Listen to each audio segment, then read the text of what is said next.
Wisconsin State Capitol programming is made possible with support from Quick Trip, Wisconsin Realtors Association, Wisconsin Hospital Association, Wisconsin Counties Association, and Wisconsin Operating Engineers Local 139. Wisconsin Eye is an independent, nonprofit public affairs broadcast network. Watch Wisconsin Eye on Spectrum Channels 995 and 363 and at wisi.org.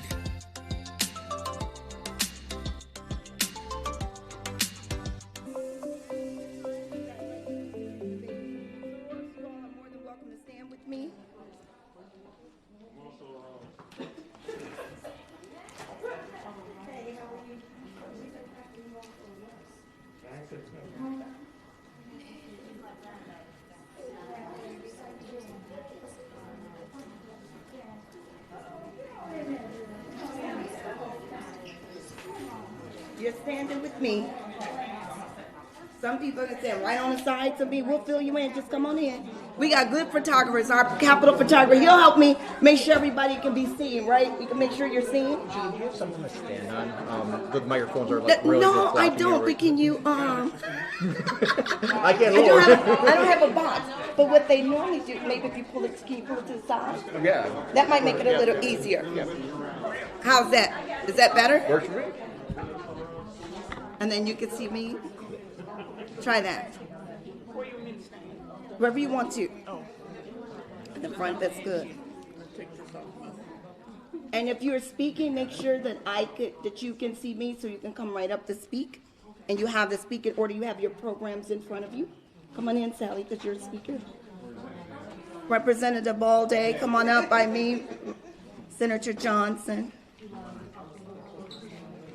Divas, yep. I want the community standing with me. Absolutely. Come on in. Wherever you want to stand, Soror. Absolutely. Don't be scared of me. I need you all. You help me. Sure, they brought me a box? Yeah, they're bringing one right now. Okay, perfect. They're going to bring me a box.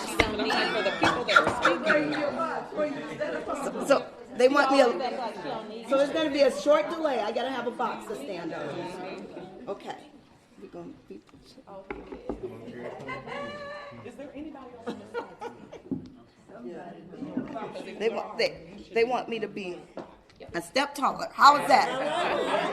Yeah. Don't come looking for the tall representative. You will not find her. Don't look backwards or don't stand. Sure, I'm going to stand just like this. Everybody else behind you? I don't know if anyone else needs the box, but it's going to be opened.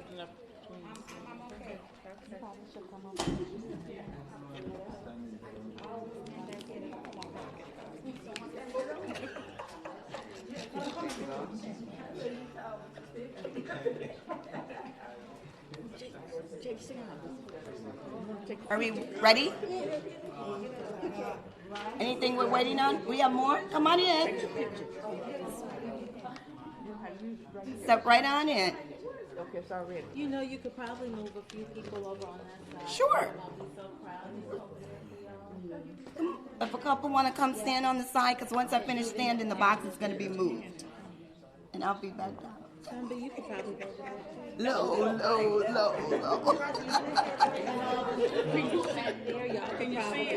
I want to make sure we can see everybody. Make sure our photographer, everybody can be seen.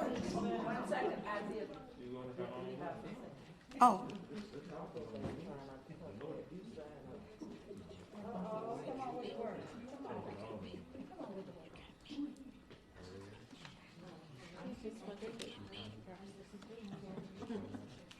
Make sure. Ready, Isaiah? Okay.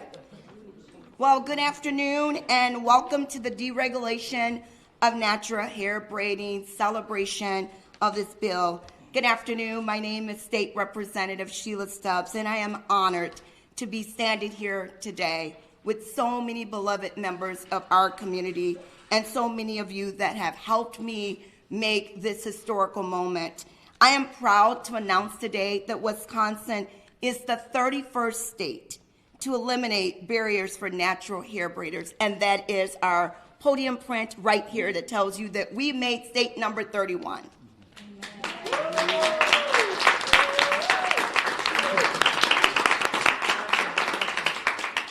I want to thank Senator LaTonya Johnson, Representative Shea Sortwell, Senator Mary Velkowski, and Representative Samba Baldeh, Megan Forbes, and the Institute for Justice, our national organization that's here, Attorney Yolanda McGowan, Jeff Patterson from JP's Barbershop, for moving this bill through the legislation. I want to thank the African American Council of Churches president and the senior pastor of Mount Zion Baptist Church, Reverend Dr. Marcus Allen, the owner of Chavez Salon, Kiera Allen, Amber Cruz, my mother, Elder Linda Hoskins, my husband, Dr. Bishop Stubbs, so many of them that came here personally and testified for this bill. And I want to give a special thank you to Sally's from Diva Salon, and a very special to a sorority that I am so honored to be a member of, Delta Sigma Theta Sorority Incorporated, Madison Alumni Chapter, with so many of my sisters here with me today. I want to thank members of my church, End Time Ministries International, that have been behind me from day one, pushing me over this border. And I personally want to let each of you know that it paid off. And we've moved one step closer to making Wisconsin a more equitable state, because we all know the state of Wisconsin has plenty issues. In fact, we're the worst state for African Americans to live in. But because I live here and my family live here, we have to change the narrative. Are you with me with that? Yes.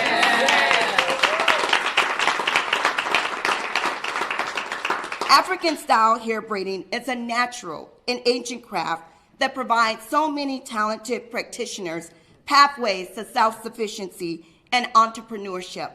However, Wisconsin law required that these hair braiders needed a barber or cosmetology license to practice their craft. This unnecessary requirement kept many braiders from capitalizing on their skills. This bill would create more jobs for more people in the state of Wisconsin, and we will have less people doing hair from their home. This will not only impact the economic lives of people of color, but this bill would help stimulate our state's economy as a whole. Under this legislation, people are no longer burdened by strict licensing requirements. They can spend more time honing on their craft instead of participating in programs that have little to do with hair braiding, or even little to do with cosmetology, or spending thousands of dollars to enroll in a cosmetology school that don't even have an instructor to teach them how to braid. How unfair is that? It is time for equity once again. Additionally, it is extremely rare for braiders to receive complaints. It is clear to me that the Black cultural practices were not considered when this law was made. Without people of color at the table, the cultural practices of our community were ignored and restricted. As the old saying says, if you're not at the table, you are on the menu. I believe we were on the menu. But thank God Representative Stubbs was in this Capitol at the table. That is why I get a chance to go to work, and I authored this bill to deregulate natural hair braiding. Let me give you the historical component of this bill and how long it took us to get to this particular day. On February 11, 2020, I introduced this legislation alongside my Republican colleague, Representative Shea Sortwell, and Senator LaTonya Johnson. Just 2 days later, on February 13th of 2020, we had a public hearing where we heard from professionals and experts in the cosmetology industry, as well as the natural hair braiders in our community. However, our legislation session ended, and because of that, I was not able to get an executive action to be taken on this bill. But despite this temporary setback, I knew I would not wait until the introduction of this vital piece of legislation. On March 1st of 2021, I reintroduced this bill called Assembly Bill 121, and on March 3rd, a public hearing was held. This time, I knew without a shadow of a doubt, because of the God that I served, that this time, this bill was going to make it through.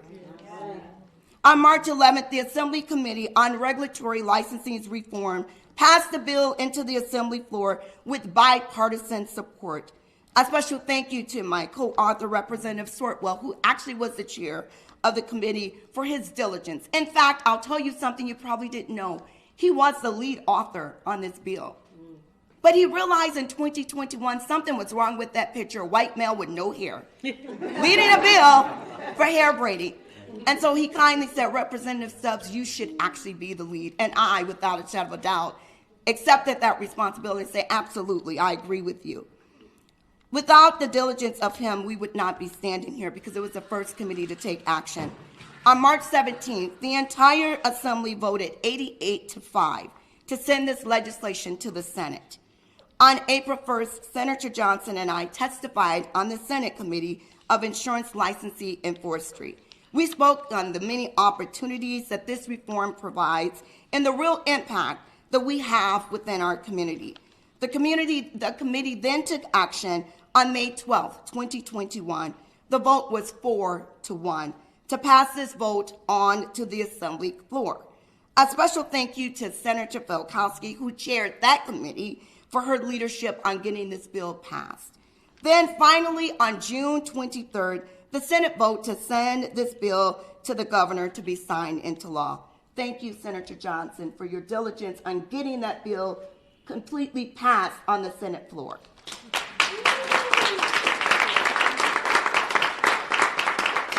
When Governor Evers received this bill, he quickly signed it into law, making it 2021, the Wisconsin Act 60. As of July 10th, 2021, no natural hair braider would need to obtain an obstructive or irrelevant cosmetology license to practice their craft. Shortly after this signing, here's some good news. I'm sure you don't know this, but President Joe Biden issued an executive order on promoting competition in the American economy immediately after Governor Evers signed the bill in the state of Wisconsin. Our U.S. president put forth an executive order on the same legislation. How great is that?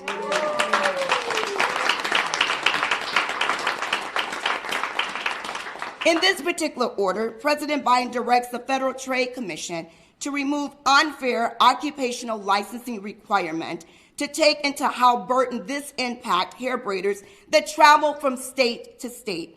This shows a movement at every level of government to remove barriers, to create opportunities wherever possible. After these 2 sessions, after fighting for this reform, we are successful. Wisconsin hair braiders from Milwaukee to Madison to Green Bay to Kenosha to Beloit, to all parts of the state of Wisconsin are able to finally practice hair without a restrictive and unnecessary licensing.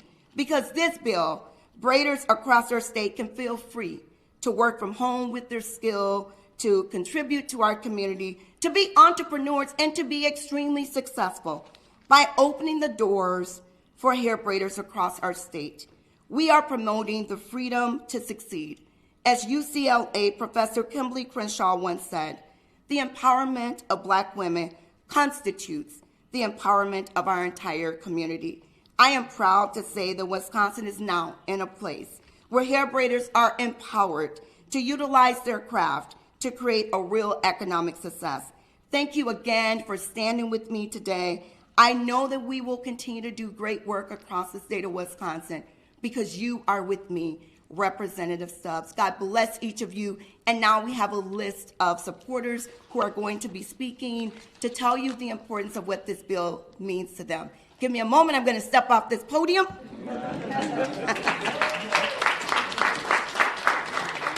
And something you may have never seen before. This is the actual bill that Governor Evers signed. Bill 60, Wisconsin State becomes Bill 60 across the state of Wisconsin, where Governor Evers signed this bill into law. First time seeing.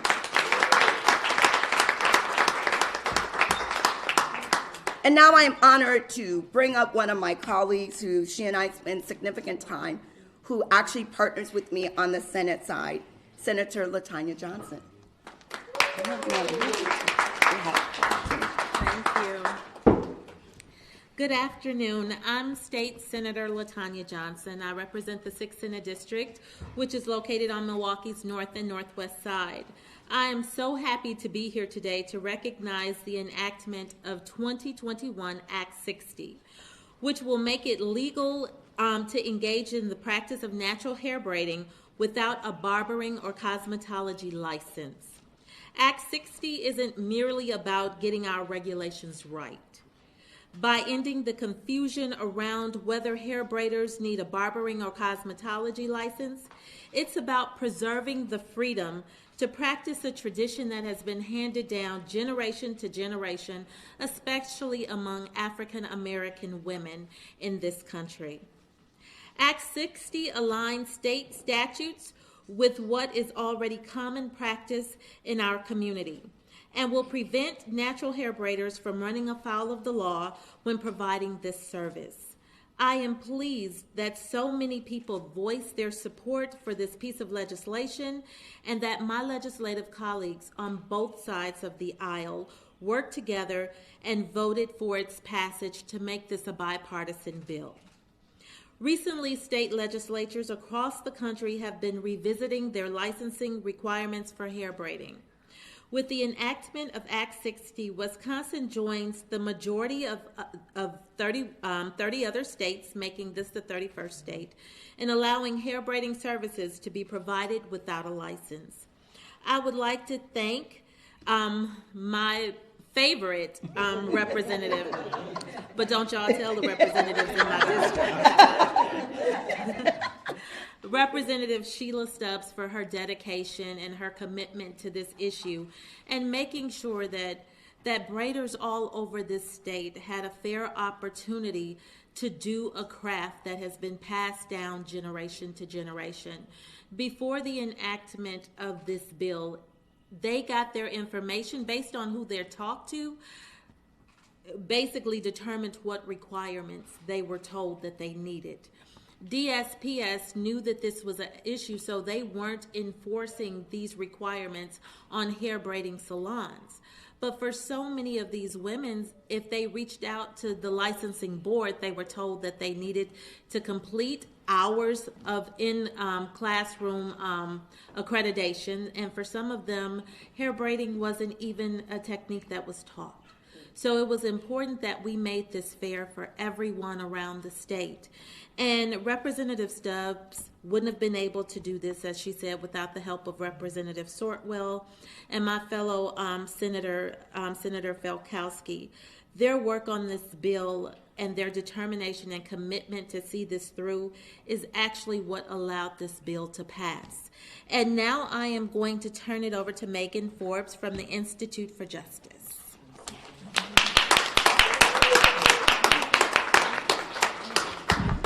Good afternoon. My name is Megan Forbes. I'm Legislative Counsel at the Institute for Justice. We are a national nonprofit that works to protect civil liberties, and we've worked across the country to help repeal unnecessary licensing laws for hair braiders for more than 20 years. We are thrilled that this bill has passed, and we are so grateful to Representative Stubbs and Senator Johnson for being legislative champions for this issue, and to Representative Sortwell and so many other legislators who worked to pass this important bipartisan reform. This is such an important reform. For years, our law firm received calls from hair braiders in Wisconsin who did not know if they needed a license or not to braid hair. And when we would investigate, we couldn't get a straight answer, just as the braiders couldn't either. We're so happy that braiders came together and wanted to work to fix this law, and it was our pleasure to help support their effort. We know that this is going to remove barriers to braiding in the state. It's going to help braiders start and grow their businesses, and also help aid recovery from the pandemic as people get back to work. So we couldn't be happier, and we look forward to seeing the positive impact that this new law has. Thank you.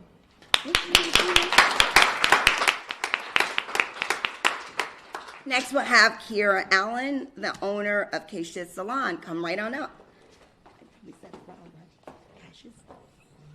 Hi, I'm Kiera Allen, the owner of Cash's Chez Vous Salon. I've been doing hair for 10 years here in Madison. I recently did obtain my cosmetology license, and I could say that they don't teach about our hair, braiding, or anything in the school that I went to. And I just want to thank Mrs. Stubbs for passing this phenomenal bill. I think it's going to do wonders, and it's going to make history here in Wisconsin. And I believe it was something that was meant to be and that we needed within the black community. All right. Thank you, Ms. Allen. Next, we'll have Elder Linda Hoskins, someone who's my #1 constituent, my mother, who's been here speaking on this bill in multiple capacities. So come on up, Elder Linda Hoskins. Good evening. My name is Elder Linda Hoskins, to represent the Sheila Stubbs, to Senator LaTonya Johnson, and to represent the Samba Baldeh, and to each and every one here. This is a great day for African Americans. From the doors of no return into the belly of the slave boat or ship until the shores of America, hair braiding has been an act for the beautifying of Africans and African Americans' hair. It is a gift in our heritage to braid hair from the age of 5 years old until he or she dies, to braid any style and any type of braiding that he or she wants. That is why we did not or do not need a license. It is in our genes and hereditary traits to braid hair anytime and anywhere. Today, this day, we're celebrating our ancestors' heritage, our art, work of braiding, beautifying our unique hair. We can wear any kind and any type of style. Let the art of our hair braiding roll on. Thank you. Thank you.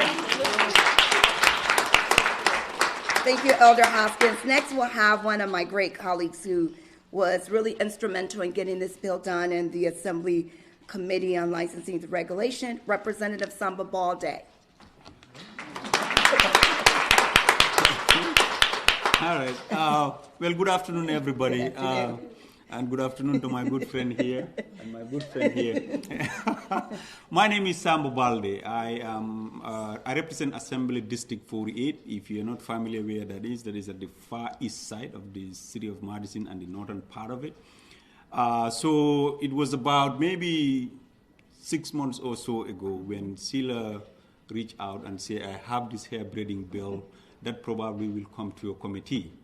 And my first question to her was, how are you going to work this through, knowing that we are in the minority and stuff like that? Mm-hmm. And so her response was basically, we have to work across aisles. And that's exactly what she did. If you remember, during her remarks, she said there were only 5 no's of almost of the 100 of us. So that speaks to her hard work for us, our community, our black community. That speaks to her commitment to making this city and this state an equitable city.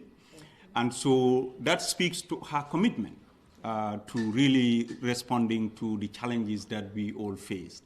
The two of them have spoken in detail about the impact of this bill. So I will not spend much time on that, but just to say, Sheila, thank you for your hard work. And congratulations for being Act number 60. So it's great. I think this is the first bill, if I'm right, that is passed by a Democrat for this session. So I would say give Sheila a round of applause for being able to do it.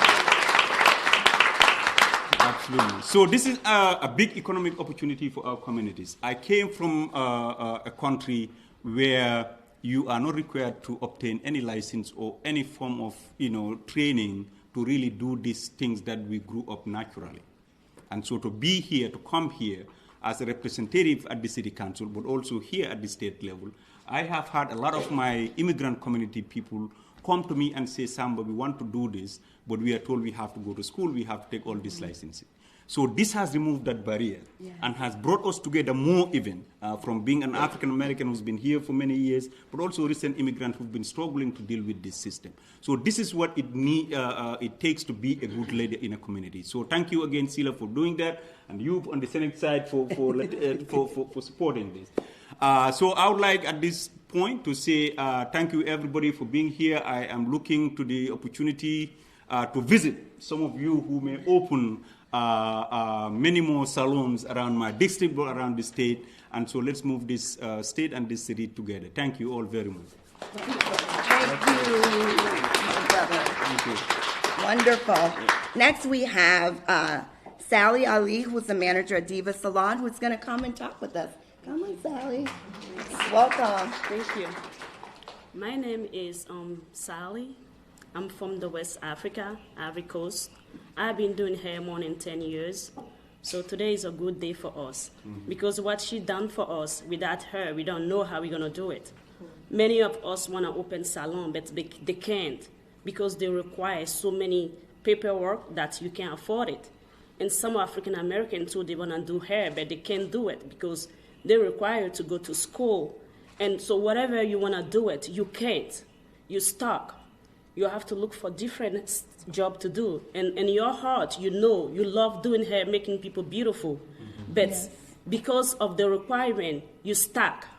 So today is a good day for me. So I'm thanking you on behalf of my colleagues and everybody in Diva Salon. Thank you so much. By the way, Sally did my hair. So thank you, Sally. I believe in supporting local, and Kira's been my hairstylist for many years, so between the two of them, they work miracles with me. Next, we have Amber Cruz, who's an advocate and parent, and I'll share this with you very quickly. This is how this bill got started. Amber was frustrated and reached out to the Institute of Justice, who's Megan, and says, here's a problem I've encountered. So thank you, Amber, for starting this role and really getting things going. She's testified at the time she was with child. Now we get a chance to see the beautiful, bountiful baby. So thank you for all that you do. Come on forth, Amber. Thank you. I won't wait for baby. I'll just briefly say that I hope more people are encouraged to reach out and see that the only way change happens in our government is when everyday people see something wrong and then they keep contacting people to try and get things resolved. I'm really excited that something bipartisan actually passed, especially in the climate right now. But yeah, I'm very excited for the working class Wisconsinites because it's a win for Tell them why you got frustrated. I was at home with my kids and working usually 2 jobs, and I taught myself how to braid my daughter's hair, and I was just looking to see what you would have to do to be able to braid, and when I was looking around, I was told from the cosmetology board and from schools that yes, you do need a license to braid, which was about $15,000 and 1,500 hours on top of being a mom and working, which I know is a huge barrier to most people. So it's actually a win for Wisconsin as well, because then you have people coming on board and starting businesses and getting into the economy. So, and that was 4 years ago. Yeah. So it took a while, but thank you. Thank you. Thank you, Amber. Now we have Attorney McGowan. Where's Yolanda? Where are you? There you go, my sister. Attorney Yolanda McGowan, who I can say from the moment that I had a drafted bill, she was one of the first persons that I called, her and Jeff Patterson, who sat down with me and read every line, every word, to make sure that this bill made sense. And after Attorney McGowan looked at that bill, I'm here to say we had to do no more tweaks. So thank you.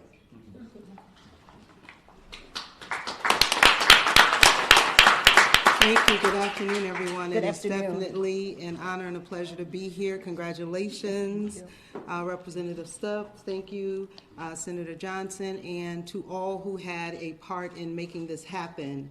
At the time Representative Stubbs called me, I was working for the Department of Safety and Professional Services. I had served in a number of capacities, including as legal counsel for the Cosmetology Board. So this issue of hair braiding goes way back. The board was very much aware of the issues and problems raised because of the law as it stood, but we were responsible for enforcing the law as it stood, notwithstanding the problems.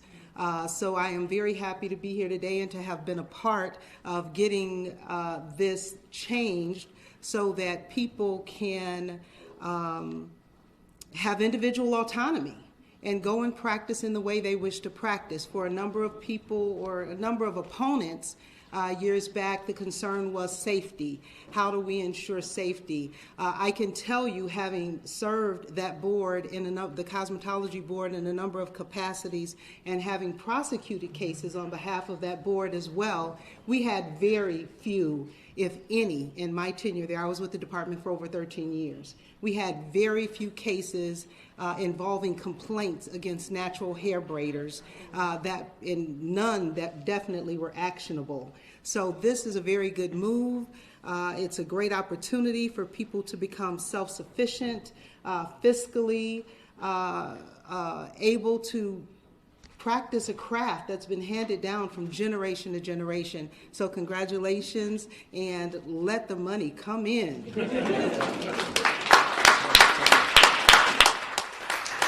Thank you, Attorney McGowan. And our final speaker for today, but someone who came down to testify, who prayed through the process, who was one of the first letters of support that I received here, that actually brought the African-American pastors here to meet in my office, and I shared with them this bill starting back in 2019. It's none other than Reverend Dr. Marcus Allen.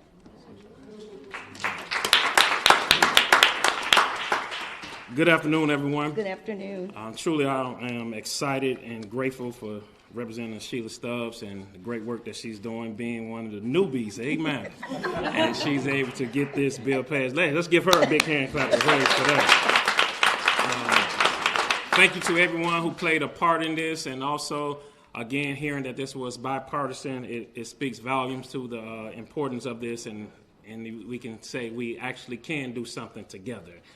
And so this bill, as stated before, removes a lot of barriers for others. Just this Saturday, I watched my wife leave the house at about 9 o'clock a.m. She didn't come back to about 4 p.m.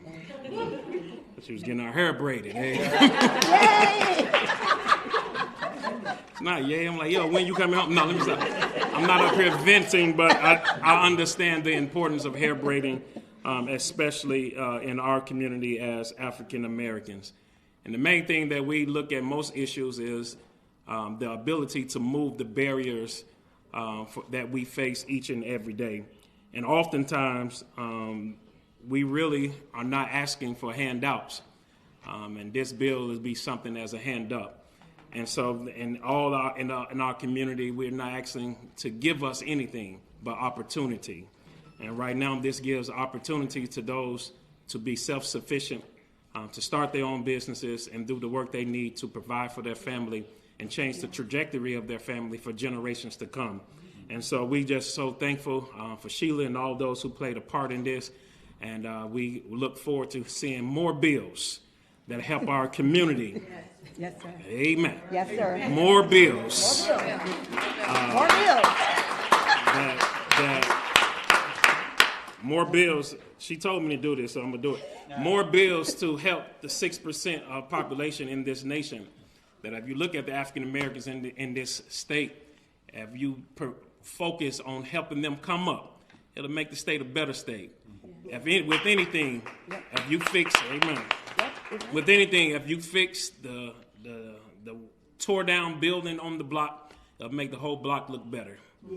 And so that's what we're trying to improve, what's going on in our communities. If you're willing to help us, I promise you're willing to help ourselves. to be what we need to be for generations to come. Thank you. Thank you.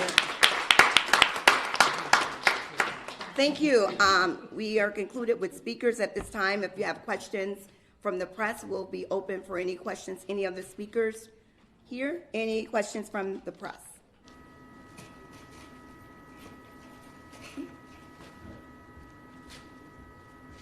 Good to go? Yay, great.